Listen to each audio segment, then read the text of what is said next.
اعوذ باللہ من الشیطان الرجیم بسم اللہ الرحمن الرحیم وَلَقَدْ خَلَقْنَا الْإِنسَانَ مِنْ سُلَالَةٍ مِّنْ طِينٍ ثُمَّ جَعَلْنَاهُ نُطْفَةً فِي قَرَارٍ مَّكِينٍ ثُمَّ خَلَقْنَا النُّطْفَةَ عَلَقَةً فخلقنا العلقة مضغة فخلقنا المضغة عظاما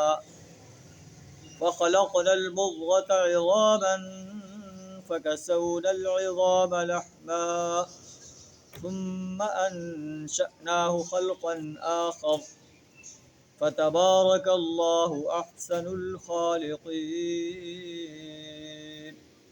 صدق اللہ العظیم۔ سورہ المومنون آیت نمبر 12 تا 14 آپ کے سامنے تلاوت کی۔ ان کا ترجمہ کچھ اس طرح ہے۔ ان آیات کے اندر اللہ تعالیٰ انسان کی پیدائش کے مناظر بیان فرما رہا ہے، یعنی انسان کی ایمبریالوجی بیان فرما رہا ہے۔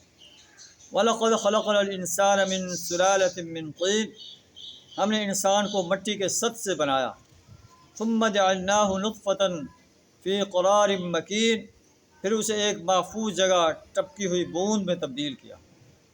ثُمَّ خَلَقْنَا النُّطْفَةَ عَلَقَةً، پھر اس بوند کو لوتھڑے کی شکل دی۔ فَخَلَقْنَا الْعَلَقَةَ مُضْغَةً، پھر لوتھڑے کو بوٹی بنایا۔ فَخَلَقْنَا الْمُضْغَةَ عِظَامًا، پھر بوٹی کی ہڈیاں بنائیں۔ فَكَسَوْنَا الْعِظَامَ لَحْمًا، پھر ہڈیوں پر گوشت چڑھایا۔ ثُمَّ أَنشَأْنَاهُ خَلْقًا آخَرَ، پھر اسے ایک دوسری ہی مخلوق بنا کھڑا کیا۔ فَتَبَارَكَ اللَّهُ أَحْسَنُ الْخَالِقِينَ، بس بڑا ہی بابرکت ہے اللہ سب کاریگروں سے اچھا کاریگر۔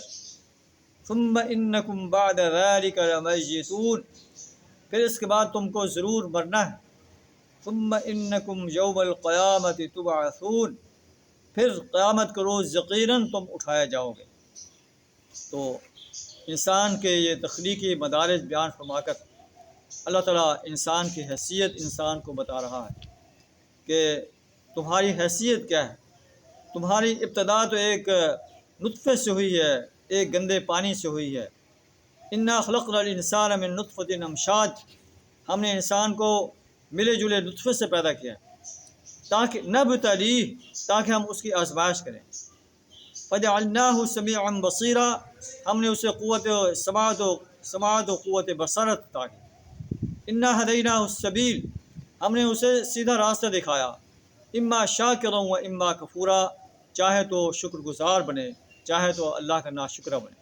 اللہ فرماتا ہے کہ وہ اللہ جو انسان کی ابتدا ایک نطفے سے کر کر اسے اتنا بڑا انسان بنا دیتا ہے، کیا وہ اس انسان کو اس دنیا سے ختم کر کے دوبارہ زندہ نہیں کر سکتا اور اس سے اس کی زندگی کا حساب نہیں لے سکتا؟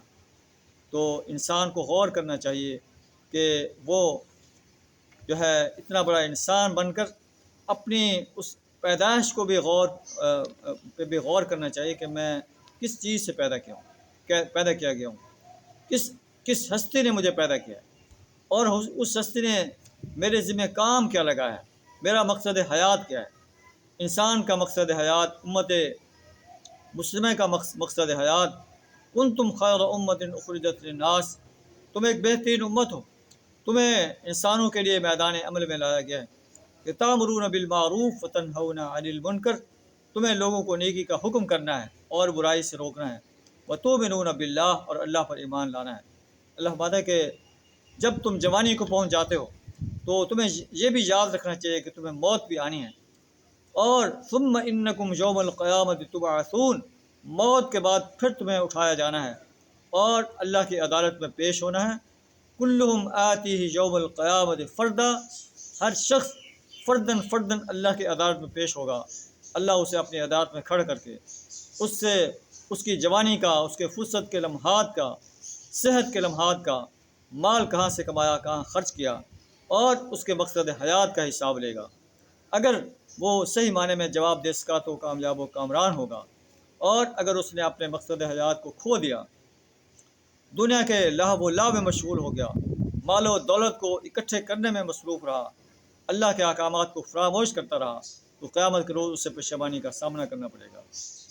اللہ سے دعا تعالی ہمیں اپنے مقصد حیات کو پورا کرنے کی توفیق عطا فرمائے۔ وآخر دعوانا الحمد للہ رب العالمین۔